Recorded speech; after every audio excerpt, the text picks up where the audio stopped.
जाइए परमाणु बम की विनाशलीला, भूल जाइए दुनिया की सबसे खतरनाक मिसाइलें, क्योंकि अमेरिका और ईरान की इस जंग में अब एक ऐसा नया हथियार आ चुका है जो पूरे खाड़ी देशों को तड़पा तड़पा कर मार रहा है। जी हां, इस बार बारूद का नहीं, पानी का महायुद्ध शुरू हो चुका है। ईरान के समंदर किनारे ऐसी तबाही मची है कि अब बूंद बूंद पानी के लिए हाहाकार मचने वाला है। मिसाइल और न्यूक्लियर इस जंग में अब सब छोटे पड़ गए। अमेरिका की बमबारी ने ईरान की उस नस पर हाथ रख दिया है जिससे अब पूरा मिडिल ईस्ट तड़प उठेगा।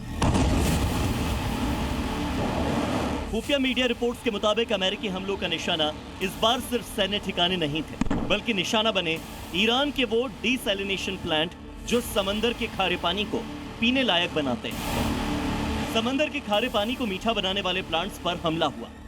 ईरान की 70% आबादी पीने के पानी के लिए इन्हीं पर निर्भर है।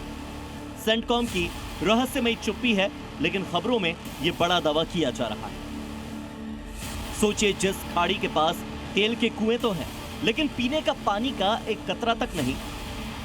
अगर ये वाटर प्लांट मलबे का ढेर बन जाए तो ईरान का क्या होगा?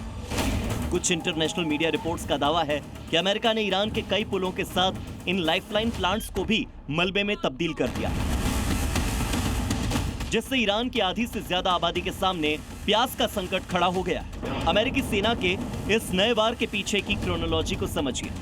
अमेरिकी सेंट्रल कमांड यानी कि सेंटकॉम का दावा है कि ईरान हॉर्मुज स्ट्रेट में अंतर्राष्ट्रीय जहाजों के लिए खतरा बना हुआ था, लेकिन अब अमेरिका ने ईरान को उसी के जाल में घेर लिया। हॉर्मुज स्ट्रेट से गुजरते तेल के टैंकर और बगल में ही स्थित ईरान के तटीय डीसैलिनेशन प्लांट्स। ईरान की पानी की सप्लाई लाइन पर अमेरिकी चोट करने से क्या अमेरिका यह युद्ध जीत सकता है?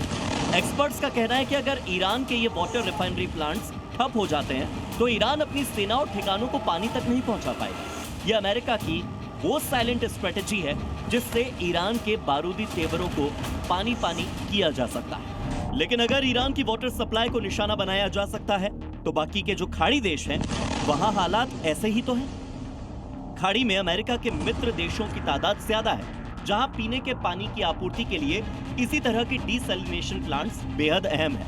अब आपको ये भी बता देते हैं कि खाड़ी के कौन कौन से देशों में ये डीसैलिनेशन प्लांट्स हैं, यहाँ के लोगों के लिए ये किस तरह से लाइफलाइन का काम करते हैं।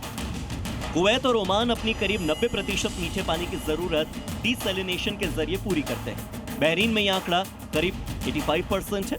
सऊदी अरब अपनी लगभग 70% पानी की जरूरत इसी प्रक्रिया से पूरी करता है। अबू धाबी, दुबई, दोहा, कुवैत सिटी और जद्दा जैसे कई बड़े शहरों में 100% इन्हीं डीसैलिनेशन प्लांट्स पर निर्भरता है। ईरान डीसैलिनेशन पर कम निर्भर है, लेकिन सूखा प्रभावित इलाकों में इनका इस्तेमाल होता है।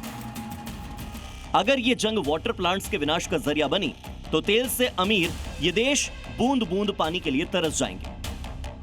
तो अब साफ है कि ये लड़ाई सिर्फ जमीन और आसमान की नहीं रह गई। ये लड़ाई अब वजूद की, ये लड़ाई अब पानी की है।